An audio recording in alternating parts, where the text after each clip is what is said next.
मझोले और बड़े किसान कृषि से कैसे पूर्ति जो है पूंजी प्राप्त करते हैं और वो छोटे किसानों से कैसे भिन्न है।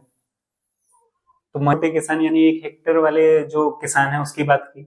अब हम मझले यानी कि जिनके पास भूमि है और बड़े किसान किस तरीके से जो है भिन्न है, अलग कैसे हैं। देखिए, जो बड़े किसान है, जैसे ये एक बड़े किसान है, इनके पास बड़ी जमीन है, तो ये क्या करते हैं, मजदूरों को रख रहे हैं अपनी खेती कराने के लिए या फिर कटाई करने के लिए या बोने के लिए रख सकते हैं।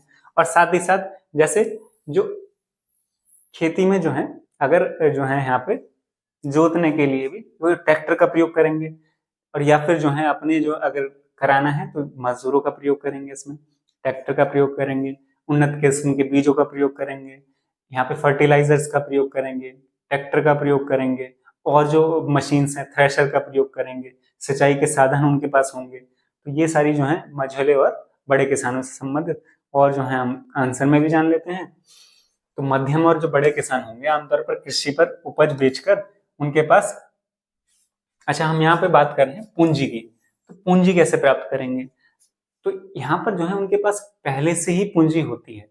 पूंजी कैसे, जैसे उन्होंने पिछली फसल बेची थी तो उससे उनके पास पैसे बचे हुए, और अगर नहीं है तो वो जो है अपनी जो उनकी बड़ी, क्योंकि उनके पास जो है जो खेत हैं या घर हैं जो बड़े बड़े हैं तो उस पर लोन भी ले सकते हैं, परंतु वहीं जो है छोटे किसान तो नहीं कर सकते। तो यहाँ पर हम बात कर रहे हैं जो मझेले और बड़े किसान, यानी कि जो मध्यम वर्ग के किसान है और बड़े किसान, तो उनके पास पूंजी कैसे आएगी, या तो उनकी पहले से ही पूंजी जो होगी उसे यूज करेंगे या फिर वो बैंक से लोन ले सकते हैं।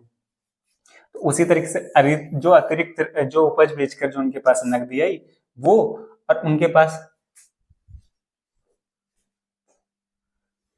पास जो है जमीन और घर है, उनके पास जमीन और घर है, उन्हें जो है इसी के बेसिस पे वो बैंकों से आसानी से क्या ले सकते हैं, वो लोन ले सकते हैं तो आसानी से।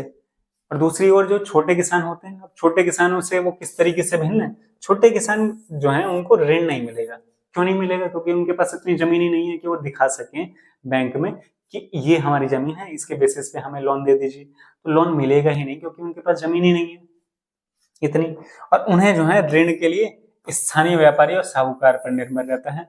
तो वो किससे लेंगे ऋण अपनी खेती करने के लिए, क्योंकि उनके पास अगर वो सरप्लस, जैसे यहाँ पे उनके पास तो जो फसल थी, जो अतिरिक्त फसल थी उसे बेचकर उनके पास पैसा आ गया था। जो मध्यम और उच्च जो यानी कि अमीर जो किसान है, बड़े किसान है, उनके पास तो अपनी जो अधिशेष रहा, उनके पास जो अधिशेष मतलब जो उनकी घर के लिए जरूरत के लिए जो कृषि थी, कृषि के जो उत्पाद था वो रख लिया, उससे जो बचा हुआ उत्पाद उन्होंने बेच दिया।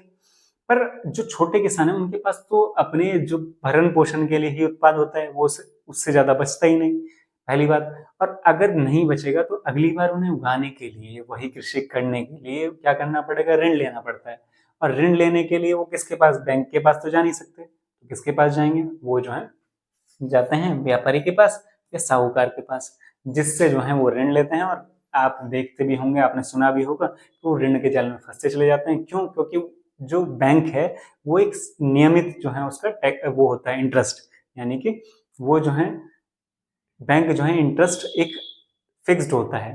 पर साहूकार का और व्यापारी का इंटरेस्ट जो है वो बहुत ज्यादा गड़बड़ करते हैं, और वो इतना ज्यादा होता है इंटरेस्ट कि वो जो है उसे भर नहीं पाते और वो उस जाल में फंस जाते हैं।